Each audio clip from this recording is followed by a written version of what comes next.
Dari Lumajang kami mengucapkan selamat Sabat dan selamat berbakti kepada saudara-saudara yang ada dimanapun Anda berada.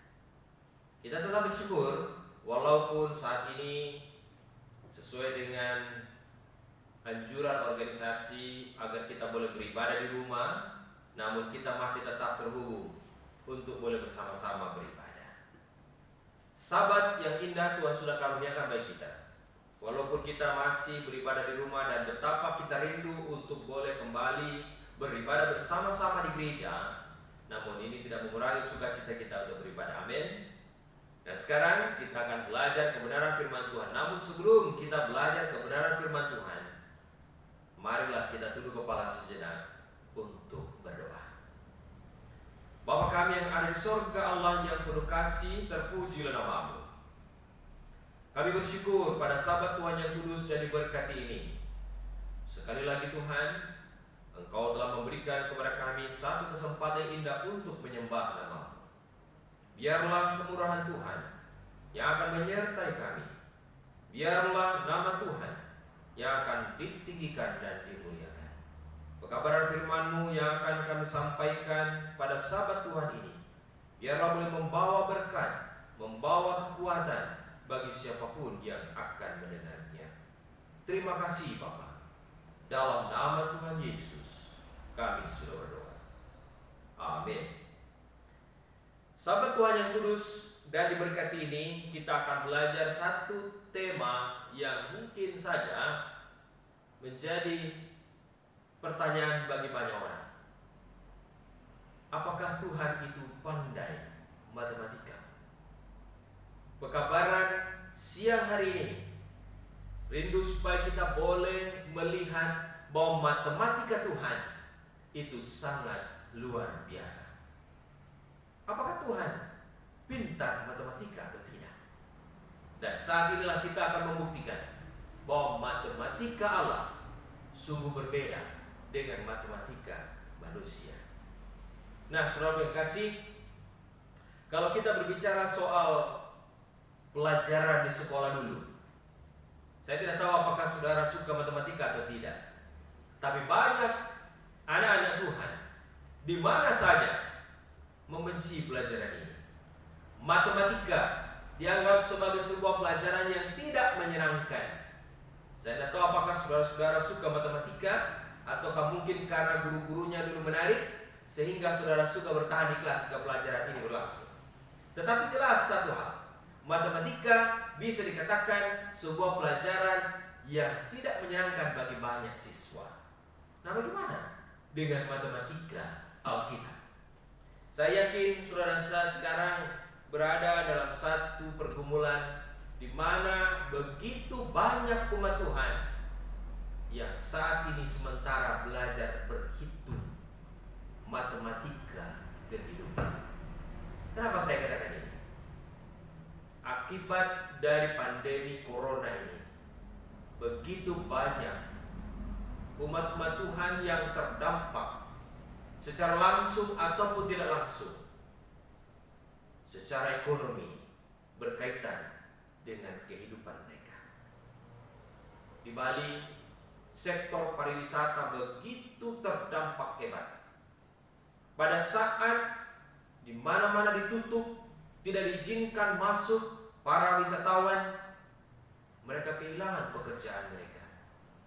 Sektor informal itulah yang paling terdampak dari apa yang saat ini terjadi di negara kita. Walaupun secara luas ini terjadi di seluruh dunia, tetapi kita melihat di Indonesia, di negara kita, ini sangat terasa.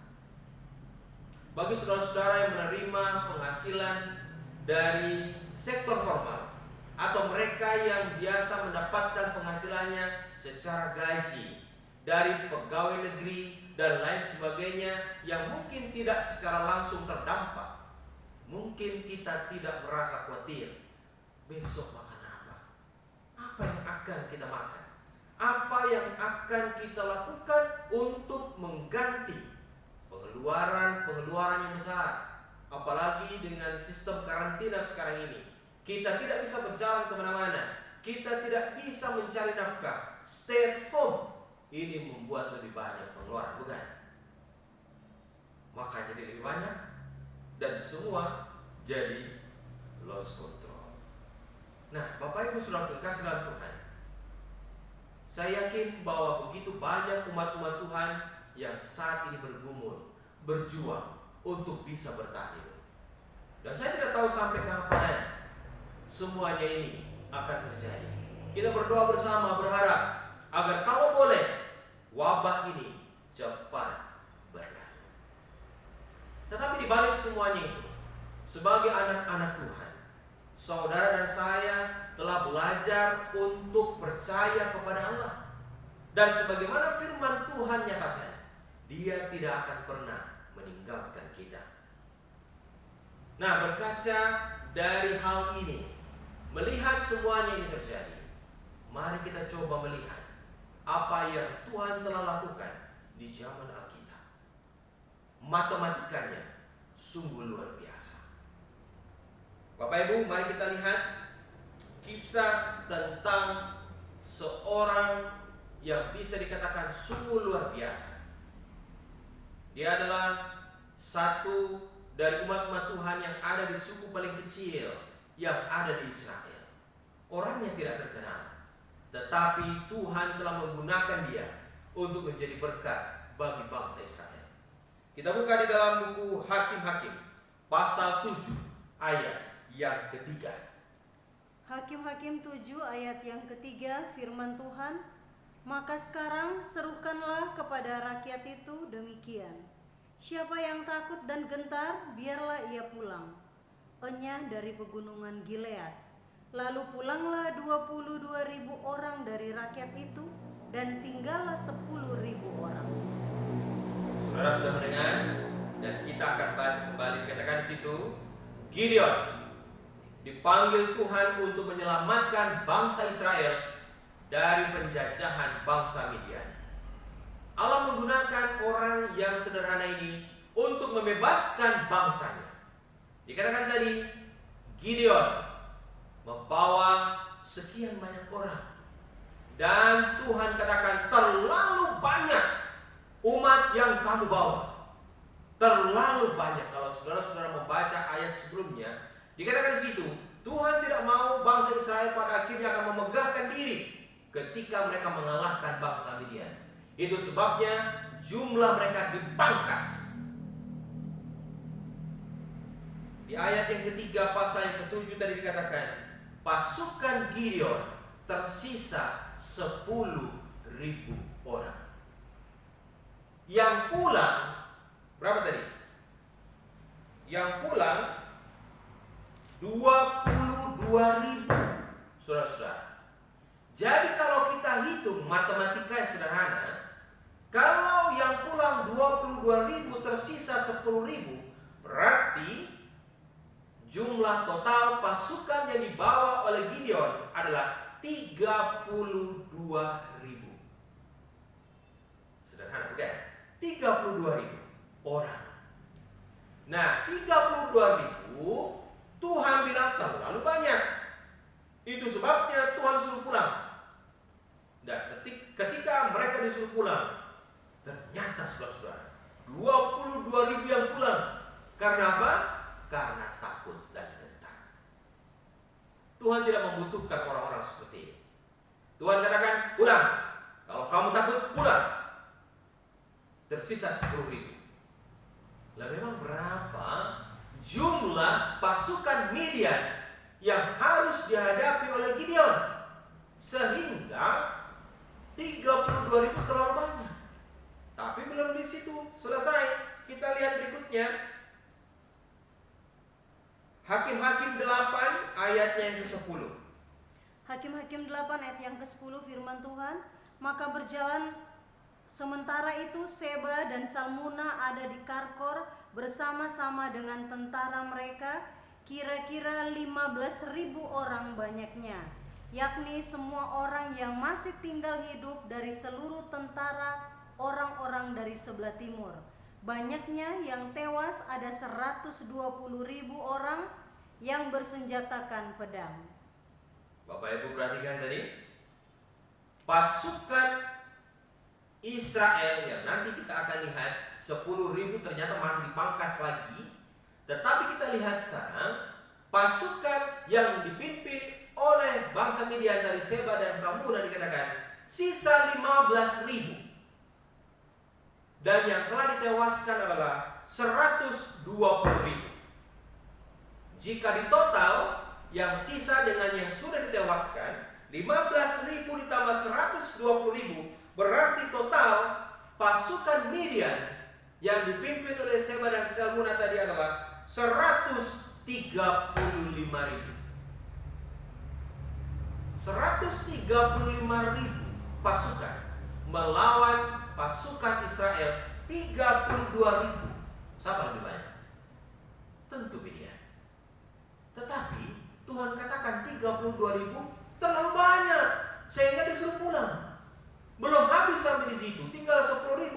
Tuhan juga pangkas lagi. Mari kita lihat di dalam pasalnya yang ke-7 ayatnya yang ke-6. Hakim-Hakim 7 ayat 6 firman Tuhan, jumlah orang yang menghirup dengan membawa tangannya ke mulutnya ada 300 orang. Tetapi yang lain dari rakyat itu semuanya berlutut minum air. Lihat ini, Tuhan saring lagi. Tuhan ingin menunjukkan kepada Gideon bahwa jumlah bukanlah satu hal yang menentukan kemenangan. Itu sebabnya dari 10.000 yang sisa dari bangsa Israel, Tuhan pangkas tinggal 300 orang. 300 lawan 135.000. Bagaimana hasilnya? Pasukan Midian, bocah kecil, ditumpas habis oleh pasukan Gideon yang hanya 300 orang. Nah, saudara lihat bagaimana kita bisa memahami matematika Tuhan yang ajaib ini. 32.000 lawan 135.000, yang harusnya 32.000 itu binasa, ini betul-betul dipangkas sampai 300.000 lawan 135.000, dan Tuhan menunjukkan kuasanya. 135.000 secara matematika lebih besar daripada 300 orang. Tetapi kenyataannya pasukan Gideon menumpas habis 135.000 orang. Bagaimana kita bisa memahami matematika Tuhan yang ajaib ini? Peristiwa berikutnya, mari kita lihat di dalam buku 2 Raja-Raja pasal 4 ayat 1 sampai yang ke-7. Mari kita perhatikan bersama-sama. 2 Raja-Raja 4 ayat 1 sampai yang ke-7 firman Tuhan, minyak seorang janda. Salah seorang dari istri-istri para nabi mengadukan halnya kepada Elisa sambil berseru, hambamu suamiku sudah mati, dan engkau ini tahu bahwa hambamu itu takut akan Tuhan. Tetapi sekarang penagih hutang sudah datang untuk mengambil kedua orang anakku menjadi budaknya. Jawab Elisa kepadanya, apakah yang dapat kuperbuat bagimu? Beritahukanlah kepadaku apa yang kau punya di rumah. Berkatalah perempuan itu, hambamu ini tidak punya sesuatu apapun di rumah, kecuali sebuah buli-buli berisi minyak. Lalu berkatalah Elisa, pergilah mintalah bejana-bejana dari luar, daripada segala tetanggamu, bejana-bejana kosong, tetapi jangan terlalu sedikit. Kemudian masuklah, tutuplah pintu sesudah engkau dan anak-anakmu masuk. Lalu tuanglah minyak itu ke dalam segala bejana. Mana yang penuh, angkatlah. Pergilah perempuan itu daripadanya, ditutupnyalah pintu sesudah ia dan anak-anaknya masuk. Dan anak-anaknya mendekatkan bejana-bejana kepadanya, sedang ia terus menuang. Ketika bejana-bejana itu sudah penuh, berkatalah perempuan itu kepada anaknya, dekatkanlah kepadaku sebuah bejana lagi. Tetapi jawabnya kepada ibunya, tidak ada lagi bejana. Lalu berhentilah minyak itu mengalir. Kemudian pergilah perempuan itu memberitahukannya kepada abdi Allah, dan orang ini berkata, pergilah, jualah minyak itu, bayarlah hutangmu, dan hiduplah dari lebihnya engkau serta anak-anakmu. Bapak Ibu Saudara yang kasih dalam Tuhan, apa yang baru saja saudara dengar adalah cerita tentang seorang janda dengan anaknya yang kebingungan ketika suaminya meninggal. Suaminya meninggalkan hutang yang banyak, dan ketika dia tidak sanggup untuk membayar hutang-hutang suaminya, dia diancam akan dijual beserta dengan anaknya. Siapa di zaman sekarang ini yang tidak punya hutang? Banyak di antara kita yang mengambil cicilan rumah, cicilan motor, cicilan mobil, hutang di mana-mana. Saudara dan saya sudah hidup di zaman hutang. Dan ketika pandemi corona ini terjadi, begitu banyak karyawan yang dirumahkan. Bagaimana mau membayar cicilan-cicilan? Bagaimana mau membayar hutang? Pemerintah memberikan sedikit solusi agar para leasing tidak menagih, apalagi dengan menggunakan debt collector. Tetapi bagaimana? Apakah ini akan terus berlangsung seperti ini? Hutang akan selalu ada dan harus dibayar. Dan jika seandainya itu melilit kita bersama, apa yang harus kita lakukan? Firman Tuhan memberikan sebuah contoh bagaimana Allah memelihara umatnya. Janda tadi dikatakan tidak sanggup membayar hutangnya. Dan ketika Nabi Allah mendengar hal ini, dia memerintahkan untuk membuat sebuah kegiatan yang kecil, sebuah kegiatan yang bisa dikatakan sepele. Pinjam, loyang, ember yang bisa didapat dari tetangga-tetangga. Dan yang ada terakhir di rumah dari janda yang miskin ini adalah sebuah buli-buli berisi minyak yang tinggal sedikit. Tuhan membuat matematika yang rumit untuk dijelaskan. Bagaimana buli-buli yang berisi minyak sedikit ini bisa menjadi minyak berloyang-loyang, bisa menjadi minyak berember-ember, sehingga hasilnya bisa dijual dan digunakan untuk membayar hutang-hutang mereka. Bapak Ibu Saudara yang salam Tuhan, di masa yang sulit sekarang ini, hanya mungkin satu yang harus saudara tinggal miliki, yaitu iman. Kalau kita putus asa dan kita tidak percaya lagi kepada Tuhan bahwa Dia sanggup memelihara kita, maka tidak ubahnya saudara dan saya sama dengan mereka yang tidak memiliki iman. Saya rindu agar kita boleh melihat ke belakang. Kenapa di mobil, kenapa di motor ada spion? Spion digunakan untuk menengok ke belakang, menengok sebentar saja untuk melihat apa yang pernah terjadi di belakang. Saudara dan saya pernah melewati masa-masa yang jauh lebih sulit dari hal ini. Dan Tuhan mau supaya kita menengok sebentar ke belakang dan melihat campur tangan Tuhan dalam kehidupan saudara dan saya dulu, agar kita tidak melupakan kebaikan Tuhan, tidak melupakan semua hal yang Tuhan telah berikan.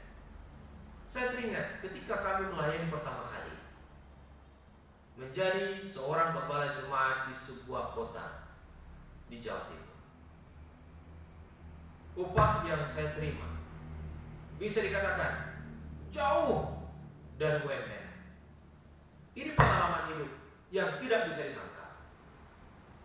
Saya menikah dengan istri saya dan kami memulaikan hidup dengan gaji yang kami terima apa adanya. Tetapi dari apa yang kami alami membuktikan bahwa matematika Tuhan itu aneh. 10 dikurangi 1 harusnya 9. Tetapi matematika Tuhan 10 dikurangi 1, bahkan 10 dikurangi 2, hasilnya bisa 20, bisa 30, bahkan tak terhingga. Bagaimana bisa? kami telah membuktikannya. Allah adalah Allah yang tahu kebutuhan umatnya. Saudara dan saya harus bisa membedakan mana kebutuhan dan mana keinginan. Matematika Tuhan simple sebenarnya Bapak Ibu. Matematika Tuhan itu sederhana. X sama dengan Y. X itu berkat Tuhan, Y itu kebutuhan kita. Jadi X sama dengan Y adalah berkatnya, berkat Allah sama dengan kebutuhan kita. Artinya berkat Tuhan itu tidak melulu dari gaji. Berkat Tuhan itu tidak melulu dari penghasilan secara formal. Berkat Allah itu bisa datang dari mana saja, dan Dia sanggup untuk memelihara saudara, sebagaimana Allah memeliharakan Elia dengan seekor burung gagak. Saat ini, di masa pandemi ini, saat dimana orang kehilangan pekerjaan, saat dimana orang tidak dapat lagi memberikan nafkah yang cukup barangkali untuk keluarganya, saudara dan saya harus belajar bahwa Allah yang Maha Kuasa, Allah yang saudara dan saya layani dan sembah selama ini, memiliki perhitungan matematika yang lucu, perhitungan matematika yang aneh tapi nyata.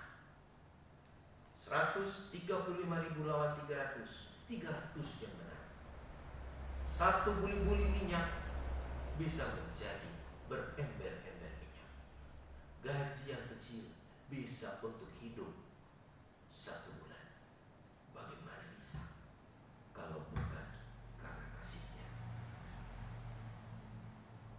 Ayat yang terakhir, saya rindu agar saudara saya boleh memperhatikan janji Tuhan ini, bahwa ini adalah satu-satunya pengharapan kita, bahwa saudara dan saya tidak akan pernah ditinggalkan.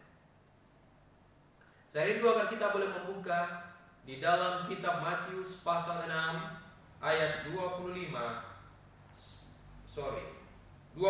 ya, 25 sampai 34. Saya akan bacakan perlahan. Mari kita simak bersama. Hal kekhawatiran. Karena itu aku berkata kepadamu, janganlah khawatir akan hidupmu, akan apa yang hendak kamu makan atau minum, dan janganlah khawatir pula akan tubuhmu, akan apa yang hendak kamu pakai. Bukankah hidup itu lebih penting daripada makanan, dan tubuh itu lebih penting daripada pakaian? Pandanglah burung-burung di langit yang tidak menabur dan tidak menuai dan tidak mengumpulkan bekal dalam lumbung, namun diberi makan oleh Bapamu yang di sorga. Bukankah kamu jauh melebihi burung-burung itu? Siapakah di antara kamu yang karena kekhawatirannya dapat menambahkan sehasta saja pada jalan hidupnya?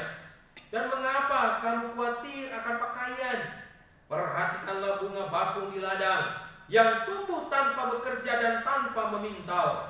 Namun aku berkata kepadamu, Salomo dalam segala kemegahannya pun tidak berpakaian seindah salah satu dari bunga itu. Jadi, jika demikian Allah mendandani rumput di ladang yang hari ini ada dan besok dibuang ke dalam api, tidakkah Ia akan terlebih lagi mendandani kamu, hai orang yang kurang percaya? Sebab itu, janganlah kamu khawatir dan berkata, apakah yang akan kami makan? Apakah yang akan kami minum? Apakah yang akan kami pakai? Semua itu dicari bangsa-bangsa yang tidak mengenal Allah. Akan tetapi Bapamu yang di sorga tahu bahwa kamu memerlukan semuanya itu. Tetapi carilah dahulu kerajaan Allah dan kebenarannya, maka semuanya itu akan ditambahkan kepadamu. Sebab itu, janganlah kamu khawatir akan hari besok, karena hari besok mempunyai kesusahannya sendiri. Kesusahan sehari cukuplah untuk sehari. Bapak Ibu, inilah jaminan Tuhan bagi saudara saya. Tetapi bukan berarti jika Allah telah memberikan jaminan ini, terus kita ongkang-ongkang kaki di rumah nunggu berkat Tuhan turun dari langit, dapat, terus kita dapat makan. Tidak. Saya menyaksikan di televisi seorang yang di PHK, pengurangan pegawai besar-besaran dari sebuah hotel.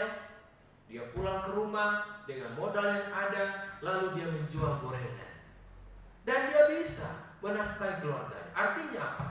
Tuhan mau supaya kita berusaha, tidak hanya tinggal di rumah.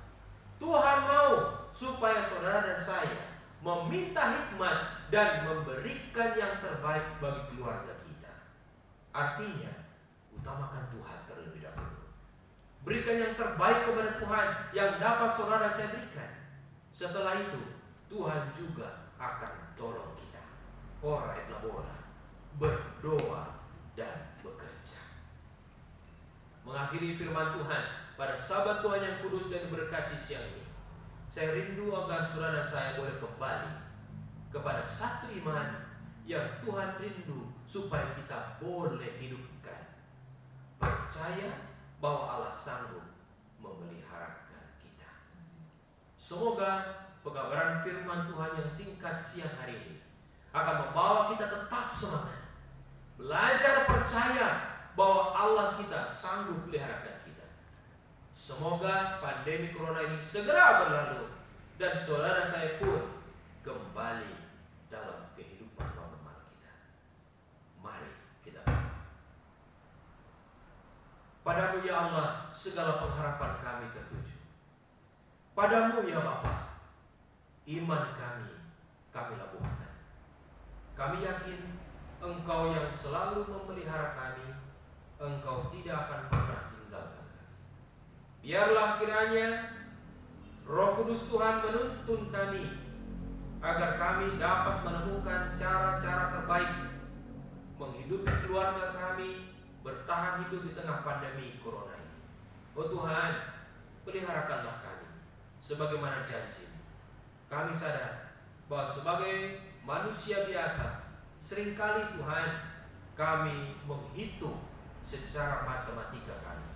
Tetapi Engkau Allah yang memiliki kuasa di atas segalanya, matematikamu sungguh ajaib.